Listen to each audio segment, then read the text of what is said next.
All right. Let me just pull up a couple things here. And before you know it, we will go to commercials because that's what they wanted me to do. Give me this whole like queue of commercials. So let's just, where do we have them? Da, da, da, da. People are probably watching what's going on here. All right. Three, two, one. Here we go.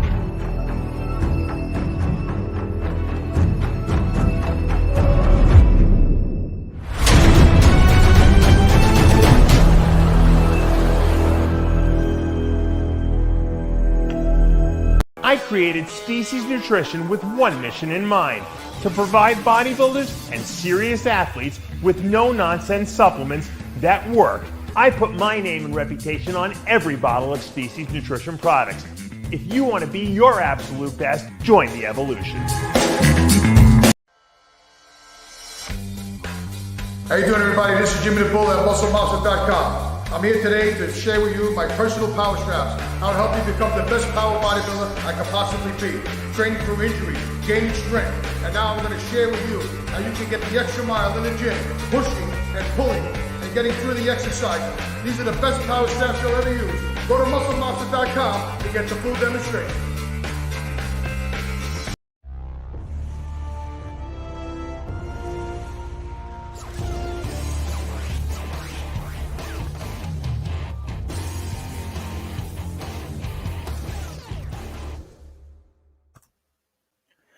RX Television, RXMuscle.com, Heavy Muscle Radio.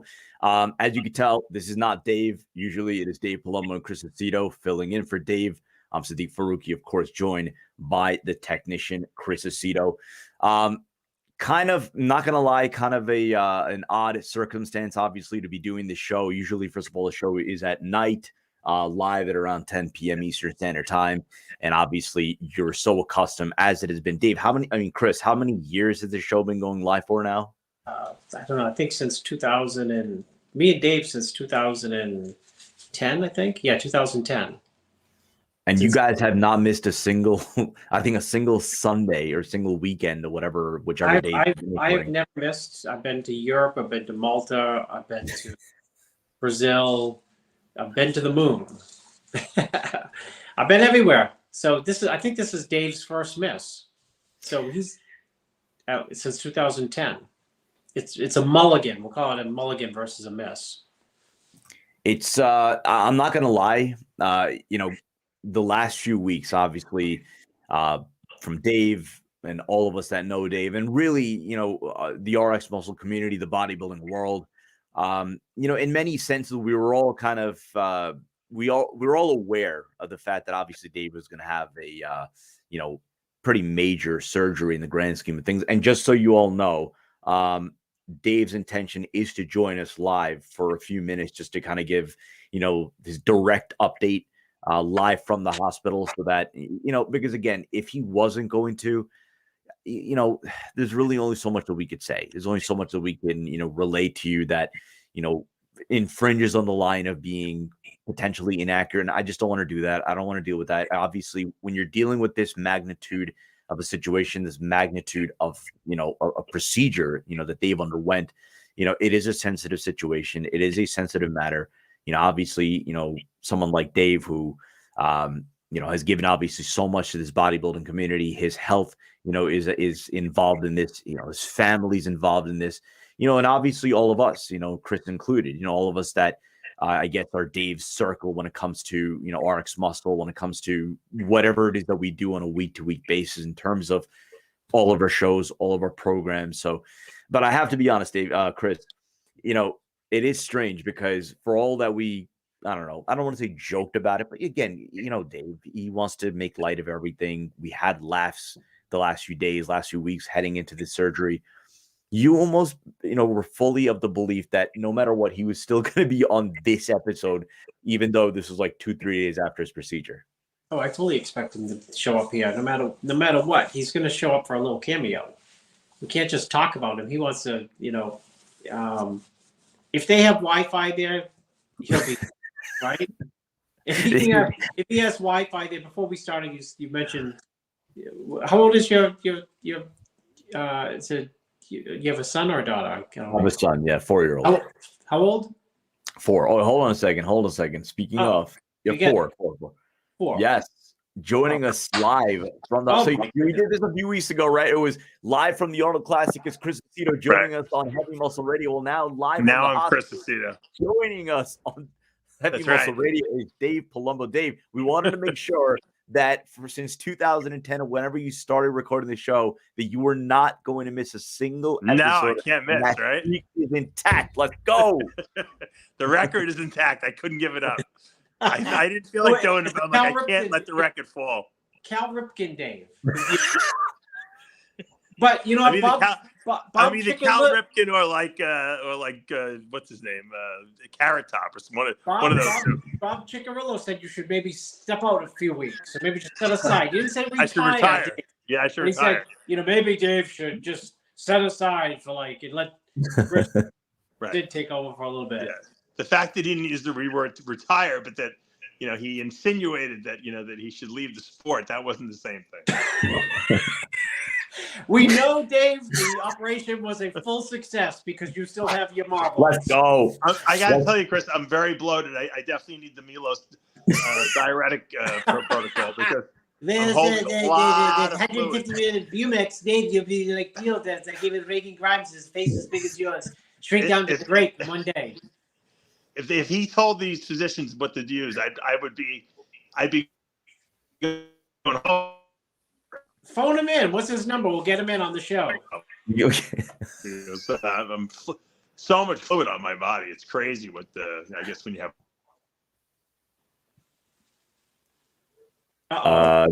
Yeah, that's the hospital Wi-Fi, right? Oh, we're good. Oh, he's back. Oh, hold on a second. Let's get resituated. Are we? You're kind of like muted. Talk again. Yeah. It's important what you have to say. Hold up. Wait. No, Dave. I think you. Hold on a second. That's strange. I think. Yeah, they're saying that. I guess, Dave. You. I think you muted yourself on your end. You. Lips. Yeah, you Dave. I think you have to unmute yourself, Dave. Yeah, you're. Yeah, there you go. Yeah, we're good now.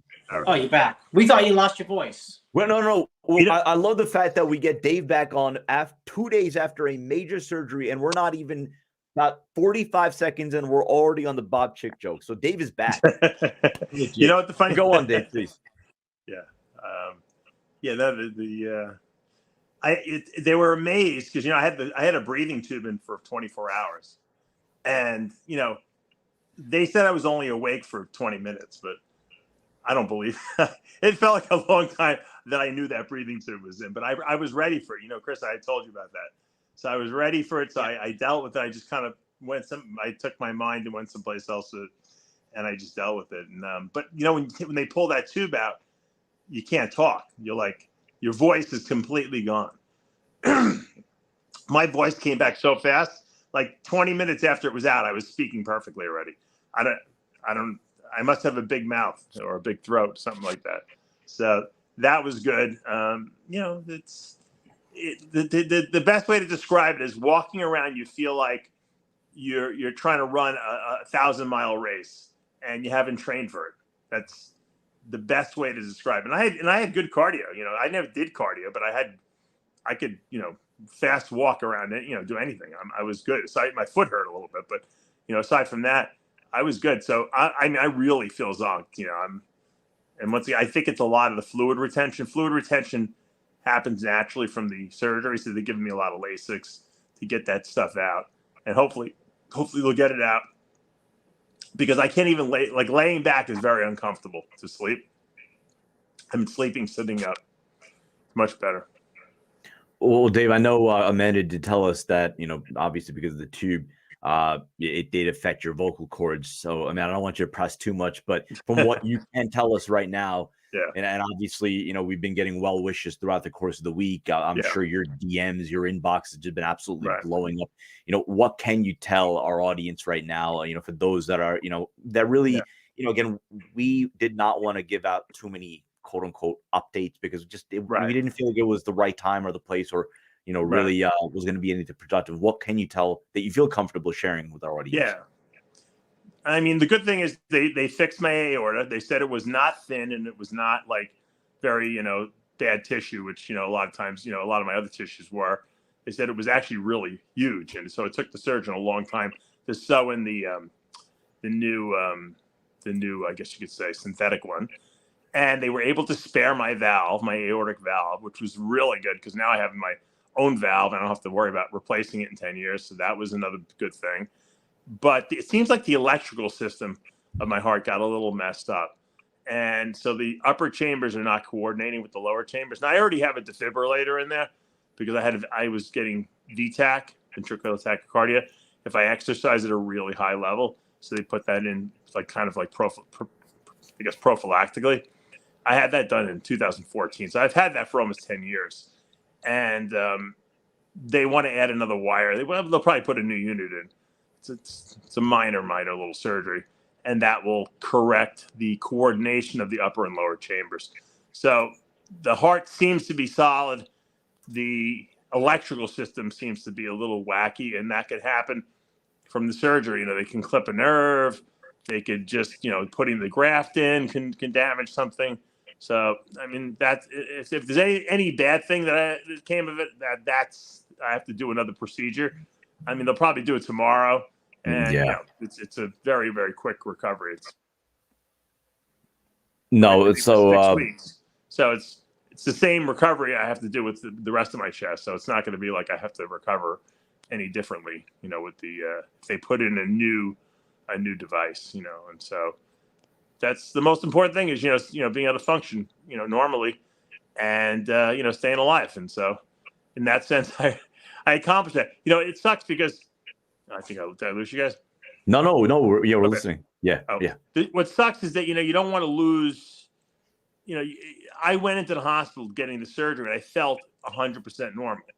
I had no symptoms of anything. So, but that's what happens with an aortic aneurysm. That's what happened to Boston Lloyd. He died, because he had an aortic dissection. His aortic aneurysm ruptured essentially, and he died. And I just didn't want to have that happen because I knew it was preventable. Even though the idea of going in for a surgery like this is a major, major surgery, it had to be done because, as Rocky always says, it's not how hard you get hit; it's how hard you can get up after getting hit, or something like that, And that's my motto essentially. And so that's what I did. Now, I think they're going to probably keep me here another 3 days. That's what I was going to ask you. Yeah. I don't even want to go home. When I start feeling like antsy here, then I'll want to go home. I'd rather stay here because this way, if anything goes wrong, like I'm there, I'm right here. All I have to do is hit the bell, and they're going to be in my room in 2 seconds. That's what I was going to ask you next. I mean, if there was a time frame as far as how much longer. Figure if it's going to be another 3 days. Probably. Once you arrive home, I guess what's the protocols? I guess they're getting physical therapy. Yeah, there's just restrictions. They don't want you reaching behind your back, over your head too much. They don't think about it. If anything that would stretch your pecs out, like dumbbell flies, dumbbell, pec deck. Anything that's reaching behind your back, anything that stretches that sternal, area, they don't want you to do that. I only have a very small incision here, probably only about 4 or 5 inches. The guy did a really good job. They didn't cut me completely open, which was nice, because a lot of people have that. They get the whole sternum cut open, so it's going to be. I think it's going to be a lot easier to heal from that. And that's it. Like I said, hopefully all this fluid can get off me because it's a pain in the ass. And it's uncomfortable. So I'm pretty much in like a state of just like uncomfortableness. Like, with this, it's hard to find a place to sit and be comfortable, if that makes sense. And, like I said, if anyone else needed to get the surgery, I would totally encourage them to do it. It's better than dying. And, it's a very small time frame. Usually it's 2 weeks that you feel terrible, but after the 2 week mark, you start feeling really much better, according to what they told me.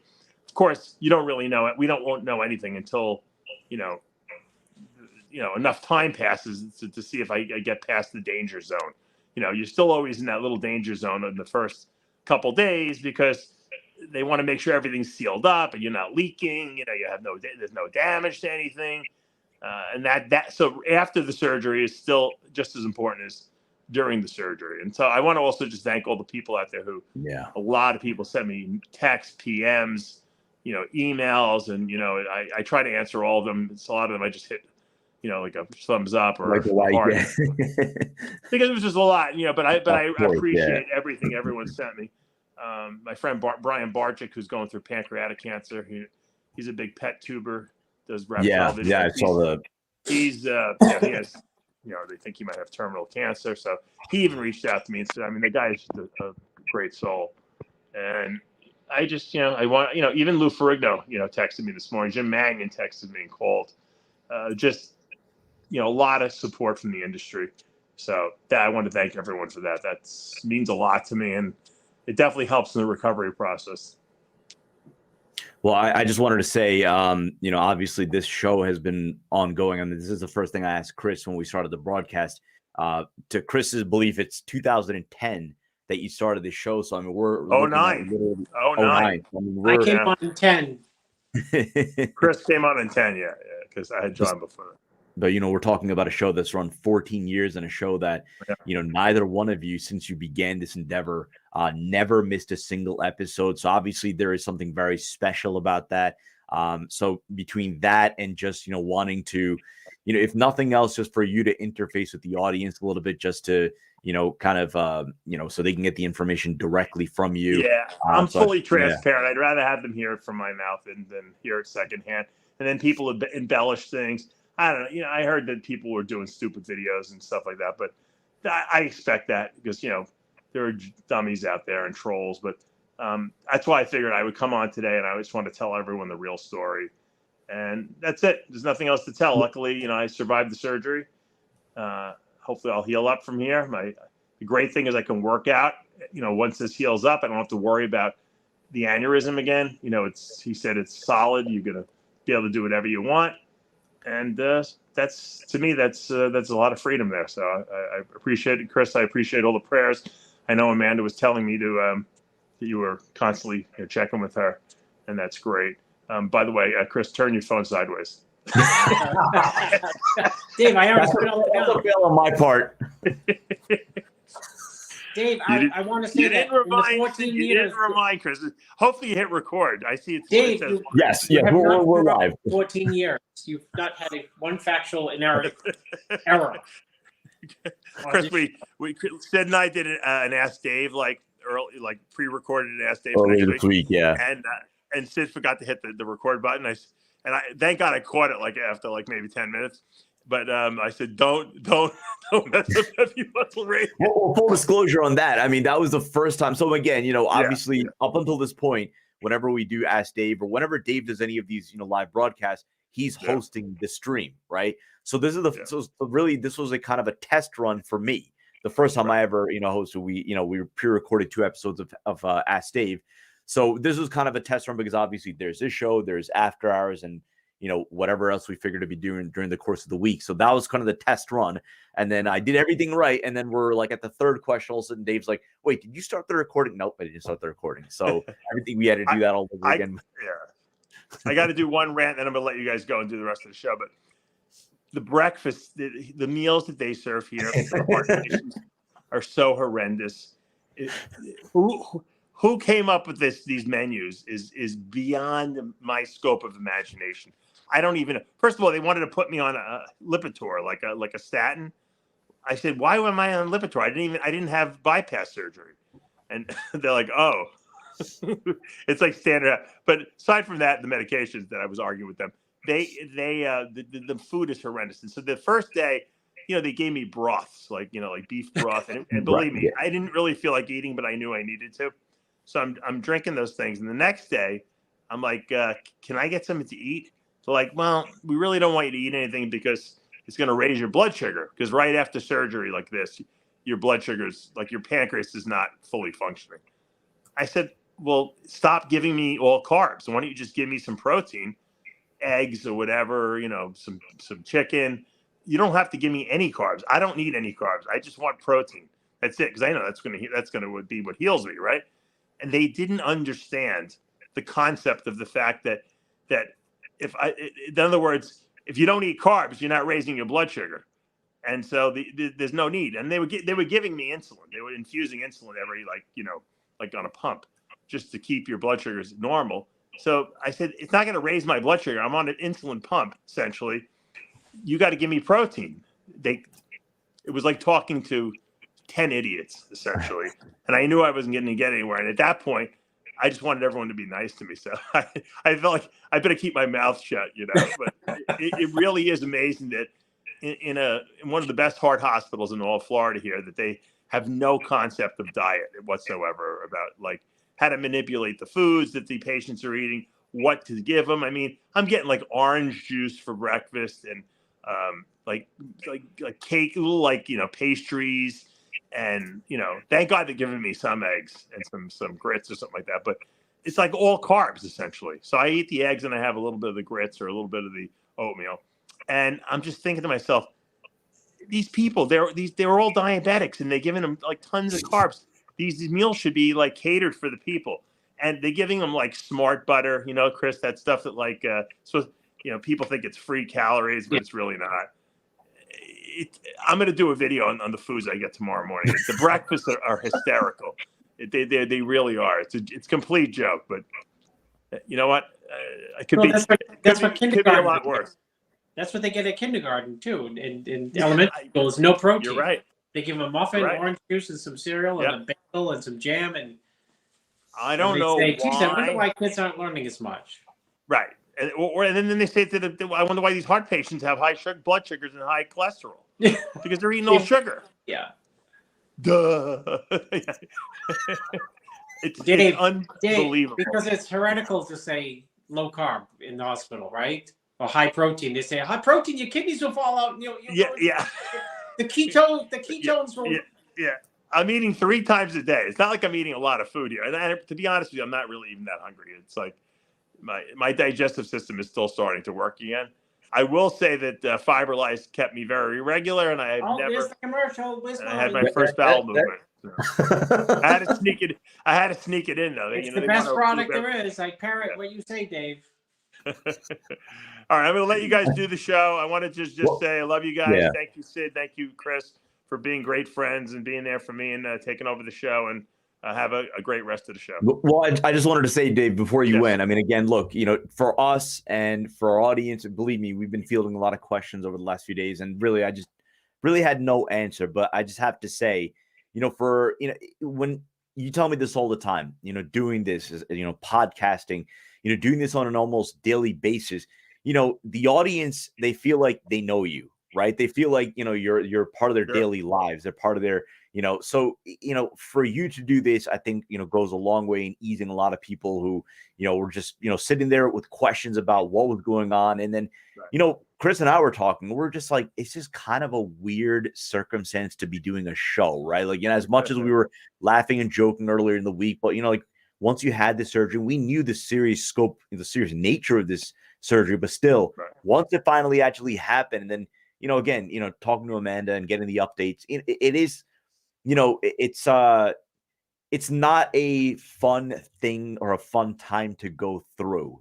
You know what I mean? Not knowing exactly how you're doing or, what the kind only of good thing, I'm going to tell you one good thing. The anesthesiologist came into the waiting area where they have you prepping for surgery.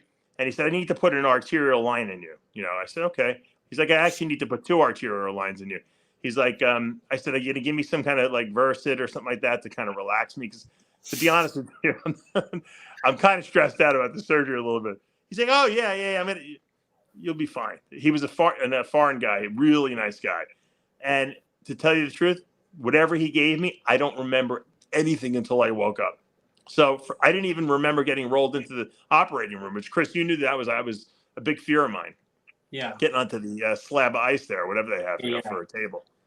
So I completely have no memory of it. It was wiped out. Look, the biggest thing is this. The biggest part of it all right now is that on Sunday, March 26th, you're here. You're literally live doing a podcast 2 days after a major surgery. So in the grand scheme of things, it was a success. And, I know I speak for everybody here at RX Muscle and really all your fans around the world. Very, very happy to see you. Happy to see you smiling. Happy to see you cracking jokes, obviously at the expense of Bob Chick, 2 minutes into you being here and going on a rant and plugging Fiberlize. I mean, how much more can you do 2 days after a heart procedure? Well, thank you all. Finishing up the show. Yeah. Carry on the flag, and hopefully, I'll make a little maybe cameo on browser if I feel up to it. So we'll certainly get you back on during the course of the week. Easy. Get you get further updates from you. But again, great to see Dave live from the hospital, get an update, and obviously, I mean, who else but Dave, Chris, right? I mean, who else but Dave 2 days after this kind of a surgery? I mean, you and me, for full transparency, we're both fasting right now. Obviously, it's Ramadan. We're both, I mean, running on fumes right now. Dave just got major heart surgery, and he's out here, cracking jokes, plugging Fiberlize 48 hours after open heart surgery. I was expecting the species little like emblem in the back of the. You know when they do product placement on like movies where they put a Pepsi and you have to pay a fortune? Yes. Place what was that movie? I was just looking right when he came on. I wonder if he's got some Fiberlize or Fiberlize. And he'd be like, "Oh, geez, no, I didn't. It just happened to be in the shot. I didn't even mean to put it in." So he wanted to monetize the best he could. And why not? Right? No, that was a movie. Truman Show, right? Where like they're like Jim Carrey talking to someone, and in the middle of a conversation, they're like, literally turning to the camera and like just randomly plugging the product or whatever. So, but no, Dave does that better than anyone. So, glad that we heard from him. I mean, like Chris, I know you and I both obviously just going back and forth with Amanda and trying to get updates. And again, so many people were asking us during the course of the last few days, last couple of days for updates, and what can we actually say? And you know how this works. All right, what if I were to tell someone, hey, listen, this is what's going on? That person's going to go tell another few people. They're going to tell another few people, and then lo and behold, all these rumors. And Dave said it. Look, they're already, God, like videos being made, rumors being started. I mean, it's like, calm down, everyone. Let's just. I mean, I get it. Whenever big bodybuilding personality, something happens. I mean, everybody wants to be the first to jump on it, get the views, get the notoriety, get the, authority, on that. But it's like, for those of you obviously close to Dave or Dave's circle, and really for the audience and as a whole, Dave has a way of making you all feel like you're part of the inner circle, right? I think that's something that he does better than anyone. Because like, I mean, look, we get the comments here, and what's it called? We get a lot of troll comments. We get a lot of comments where it's just like, I mean, seriously, guys, what are you doing here? Right? I mean, for all that Dave does for this community, for the RS muscle community, for the bodybuilding world. I mean, some of these comments, some of the things that people have said over the last couple of days, like, what are you doing? What are we doing? Right? But again, to keep it positive, we have gotten a lot of people reaching out to us, so it is heartfelt, right? And but again, it's one of those things where Chris, just give us your personal insight. Again, seeing Dave, someone that you've been working with now for the better part of, God, like 15 years, really, one of the closest people to you as far as all these bodybuilding endeavors, bodybuilding conversations. I mean, I know you guys do the show, but you guys talk practically every day, rumors, this and that. So just your insight, just seeing Dave right now, after this heart procedure. Well, Dave has boundless energy, and he's very creative. In fact, I always admired his creativity, Sid. And one time he showed me this book that his father had written, a book of poems. And I yelled at him. I said, "Oh, so it's genetic." I always just thought it was like, something he worked on or something, or, aspired to do and became that way as a person. But Dave, as you can see, he had surgery 2 days ago. He's got so much energy. He's very creative. He's very helpful to people. He's always been helpful to people.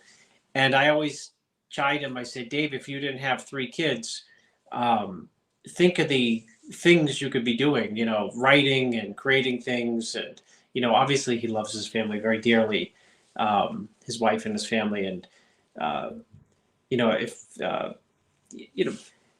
Dave's done a lot for people. And I'm glad, he's doing well today, because, we do these these terrible things, me and Dave, and we talk about people who just passed away.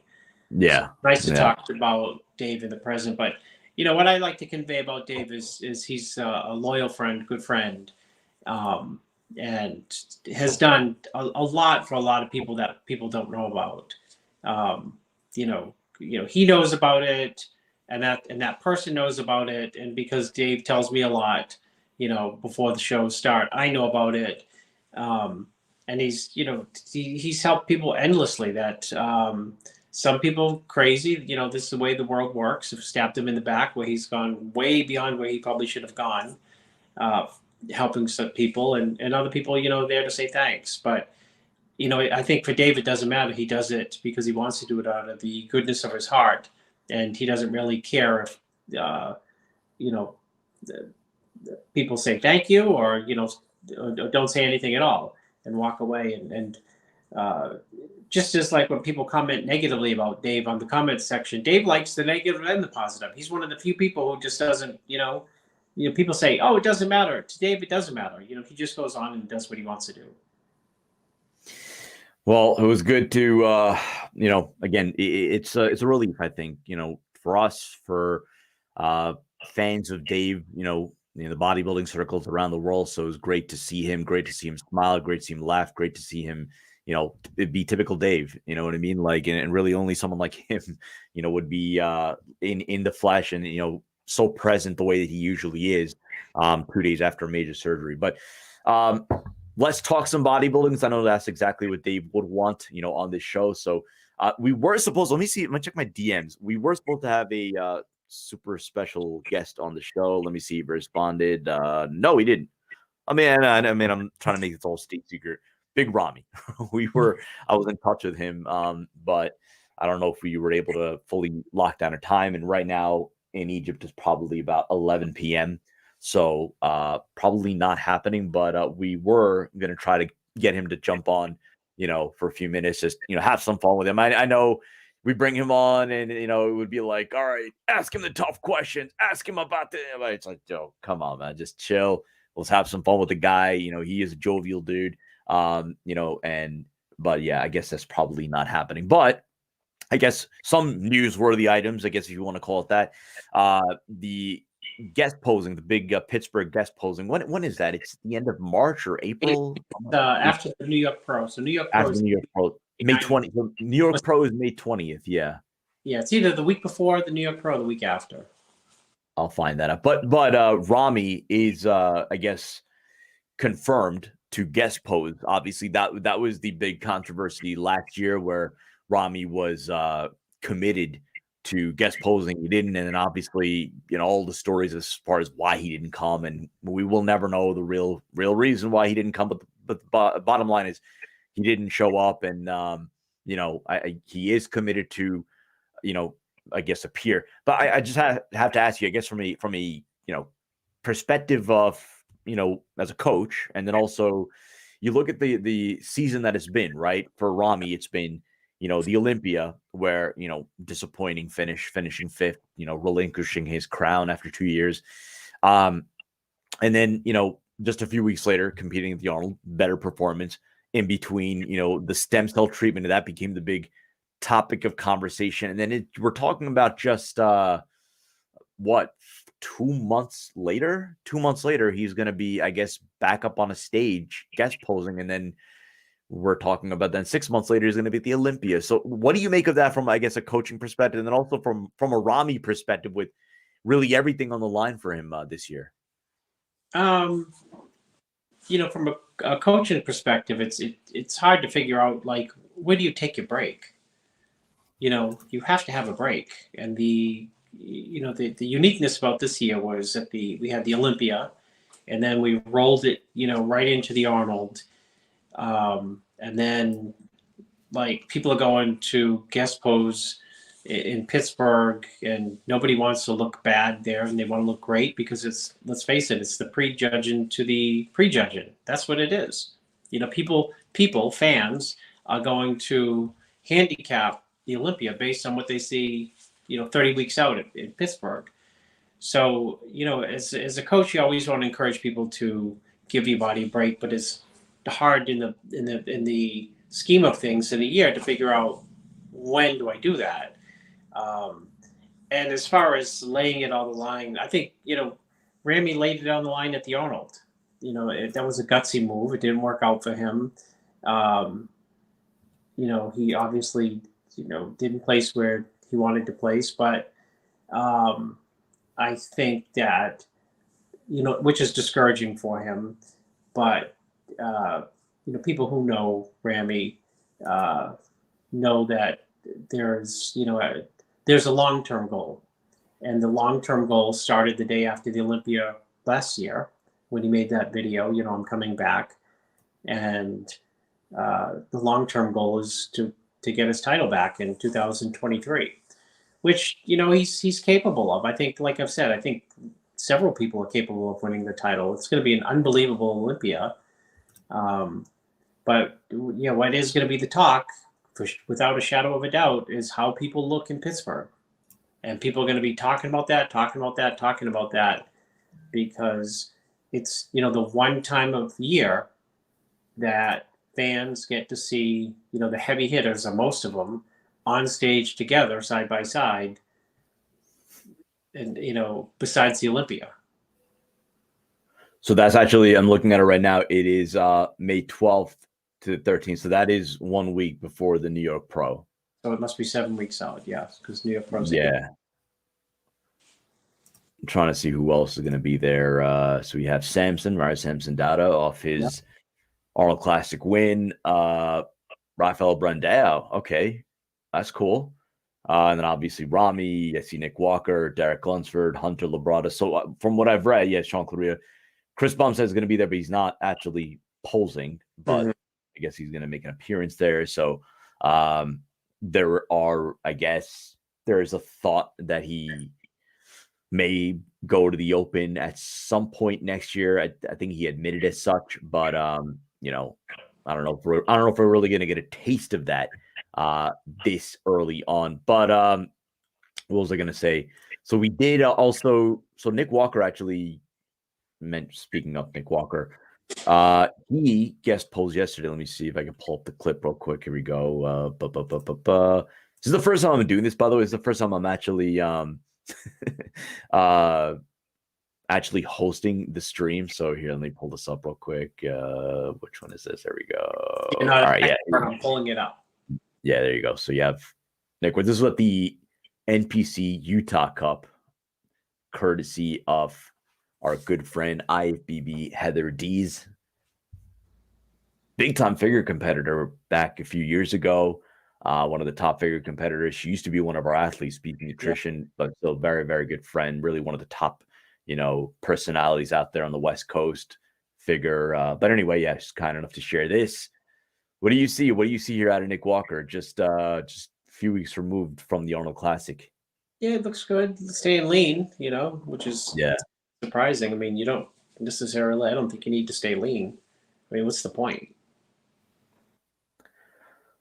You know what I mean? What do you see as sort of the I guess the ideal game plan for Nick Walker?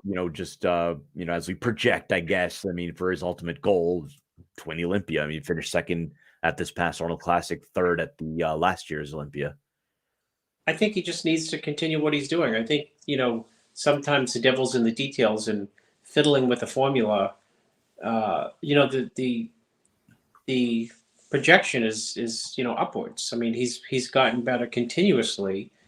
I know there was some criticism about the way he looked at the Arnold compared to the Olympia, but it was just like a little bit different look. And but overall, he's always getting better and he's always improving. So what he has proven is that he can improve year over year, or even 6 months over 6 months.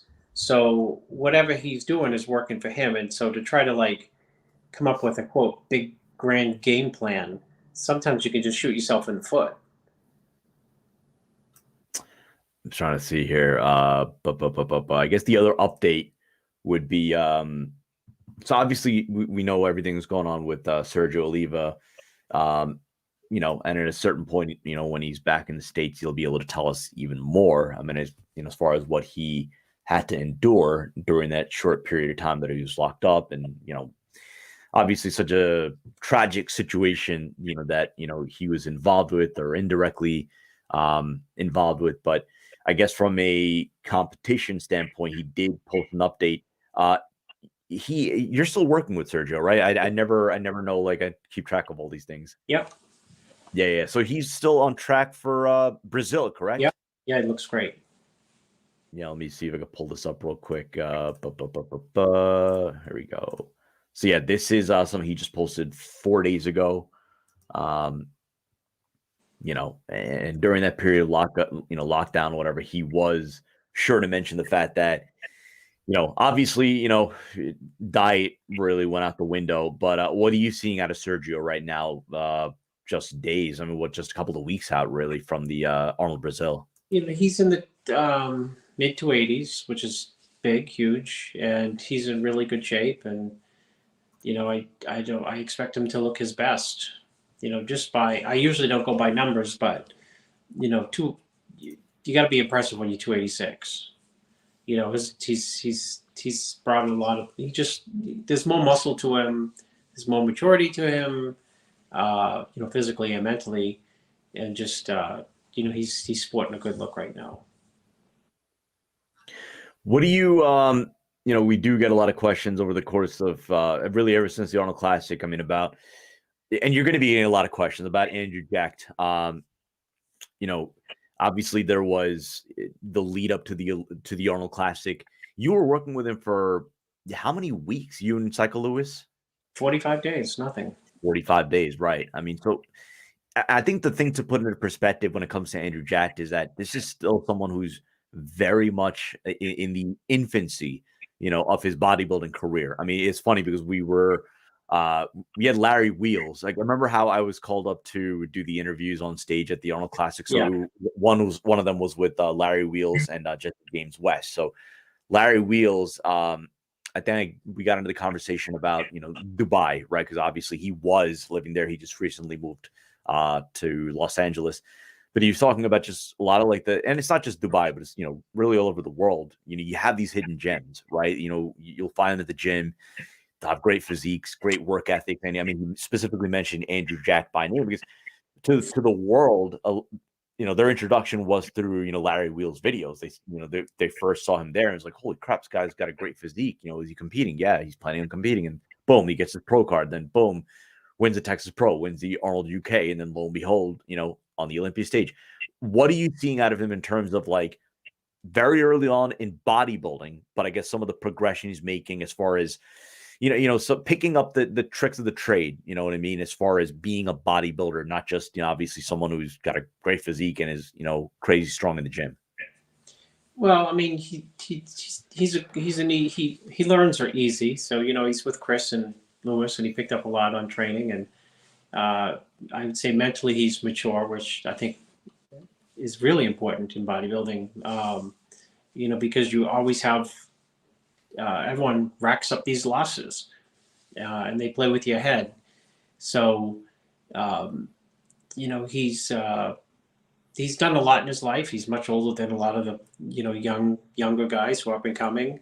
And I think there's some type of mental advantage there. But outside of, you know, being mentally focused, I think that, you know, earlier I was talking about projections, you know, people's trajectory rather than projections, trajectory of like where they're going in the sport.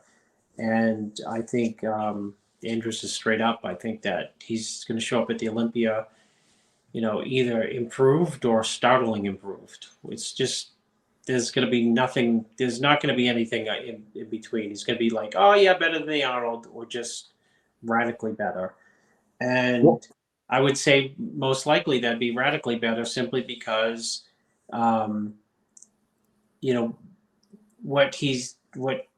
you know, how fast he's improved and how few, you know, competitions are under his belt. There's like none. I mean, he's a beginner, really.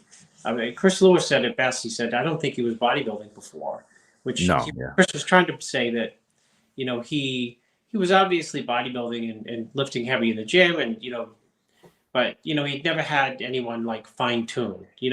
My son has a violin, and you have to bring it once a month to have someone fine tune it. Sometimes you bring him with you, with you with the violin to see if they know, what I mean, if they can hear the fine tuning. So, with bodybuilding training, sometimes it's fine tuning what you have been doing, and I think that's one important thing that Chris has helped him with, and I just like I said, in summation of Andrew is that there's a lot of time for him. There's a lot of time between now and the Olympia to make really big improvements, to be able to walk on stage and turn a lot of heads, which he's already turned a lot of heads. He turned a lot of heads from walking on stage at the Arnold Amateur all the way up. What's the plan for him? I mean, obviously, before the Arnold Classic, whenever you and Chris and Psycho Lewis started working with him, he left Dubai, went to essentially live with Psycho Lewis, train with him every day. What is the plan? What's the timeline, I guess, for him to come back to California and train, live, do the whole routine with Psycho Lewis again? Yeah, I don't know what his plans are. He just got back into the gym in Dubai, and he looks ridiculous from just like eating and resting after the show. And yeah, he's got a show I think he's got to promote, and he's got some other things he's got to tend to. And then once those are behind him, he's gonna restart the engine to do like an off season to bring his body weight up a little bit, and then bring it back down for the Olympia. Lastly, I guess for Andrew Jack, you look at obviously the packages that he brought to the Arnold Classic, and I mean, after prejudging, there were a lot of those, including our, who thought that he was in position to win right after prejudging. Obviously, Samson coming out in first, Nick Walker in second. When you look at, I guess, what he brought overall, prejudging finals, some of the fine points that you and Psycho Lewis set out to be, all right, this is what we got to bring up. This is what we have to improve on. This is what we have to do to bring in the absolute best Andrew Jack for the Olympia. What's to focus on going forward? Yeah. I think that package with 7 pounds of muscles, like lights out. I mean, how could it not be? You know what I mean? Because it's going to fall in all the right places, because everything he adds right now falls in all the right places. So there's not, I don't think there's anything really super important to focus on. I just think it's more time training and putting on a little bit more muscle. I mean, if you can get third in the Arnold, what if you had 4 more pounds of muscle by, same exact condition? I would say you'd probably be the winner, like decisively. So it's not like, you know what I mean? People say, oh, you got to put on like this amount of muscle. It's like this. What if you had 4 more? If you took the Andrew Jack that we just saw and had 4 more pounds of fat and water on, he wouldn't be third. So small numbers do matter when the body's really conditioned. I'm reading some of these comments, and it's I've been getting this for the last, really ever since I started with RX Muscle, about the Sid train. Yes, I train. How about this? If you're going to comment about me training, come down to Long Island, come down to Bev's gym and train with me, okay? Because if I outlift you, if I outtrain you, you will look really, really stupid, really, really dumb. But I invite that because I've been hearing that really over the course of the last decade or so. It's hilarious. I mean, literally, we did the Arnold Classic coverage, and I remember it was the interview that I did with Andrew Jack and Psycho Lewis, and I think this lady commented something to the effect of like, I don't take this host seriously because he doesn't look like he knows the difference between a barbell and a dumbbell. And what I would say to you all is this: if you're going to comment on that, then come down here and train with me. Ryan Seacrest can't sing, and he hosted American Idol for how many years? No, but you know what? That's cool, right?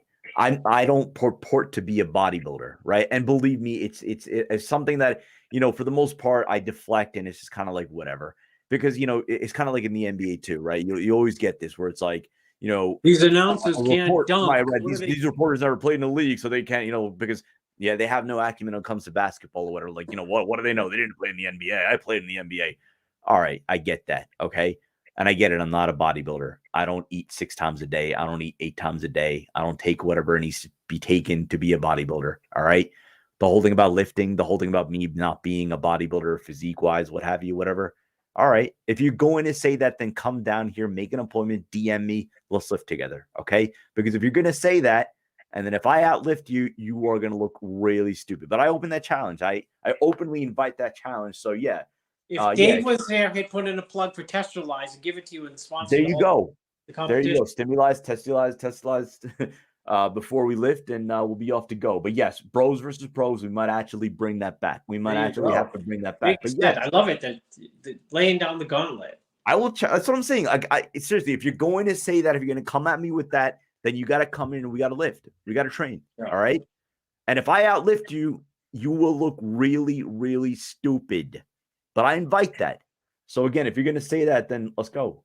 And I'm not like, yeah. So, but anyway, to more important things, very more important things. Tomorrow you're taking your size Fareed, right? Who's going to be going to Syracuse tomorrow? Yeah. So yeah, that's really cool because for those who have watched our coverage, over the last couple of shows, Arnold Classic, Olympia, Fareed, Chris Aceto's son. He's been there. He's been at both shows. Been really cool to get in to talk to him, getting to know him, and everything like that.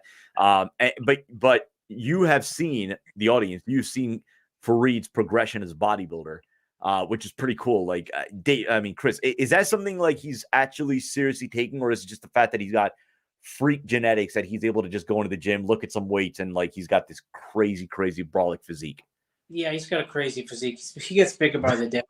His trajectory is like bigger than I think Andrew Jack's. I'm gonna start calling him Free Jacked. And he squatted. He's 17. He squatted 4 or 5 or 10 the other day. Nothing. No shoes and no belt. No shoes and no belt. But yeah, we're going to look at colleges tomorrow, and we'll see where that goes. That'll be my second in college. 2 at one time. So I have 2 in college and 1 in diapers. Yeah, that's the crazy part. Middle one. So. But good luck with that. I know you got a long drive tomorrow. It's going to be from Maine, 6-7 hours to Syracuse and 6 hours, 6-7 hours back. 6.5 each way. Yeah, but no, that's an exciting time in your life. Enjoy it. I know it's like one of the cool things that fatherhood would have to offer. My son is only 4 years old, so I got a few years to go till that. But that's going to be fun. Enjoy it. So yeah, Fareed Aceto going to check out Syracuse. Is he considering Syracuse strongly, or what other colleges? Strongly, yeah.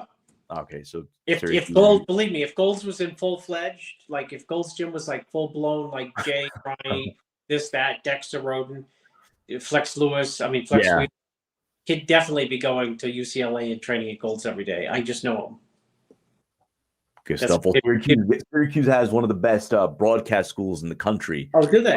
Newhouse. Yeah. That's like really, you go up and down the ESPN roster, and you'd have to say 40 to 45% are Syracuse graduates. So if that's ever a direction he wanted to pursue, he's going to the right place. I'll just put an internship with you. There you go. Exactly. You could be my RX muscle intern. There you go. So, but Chris, enjoy. Again, thank you for stepping in. I know this is not the typical time for Heavy Muscle Radio, but I appreciate you cutting out time for your schedule and making this happen. And again, Dave, rest up, recover. And I know everyone in RX Muscle Nation and around the world in bodybuilding is praying for you, praying for your health, your recovery, and that you're going to be back here better than ever in absolutely no time. But tradition calls for this. With Heavy Muscle Radio, the truth hurts. You got it. All right, guys, thank you so much for watching wherever you are. I know this was an odd time, but appreciate all of you joining, all of your comments, all of your support. We'll see you next time.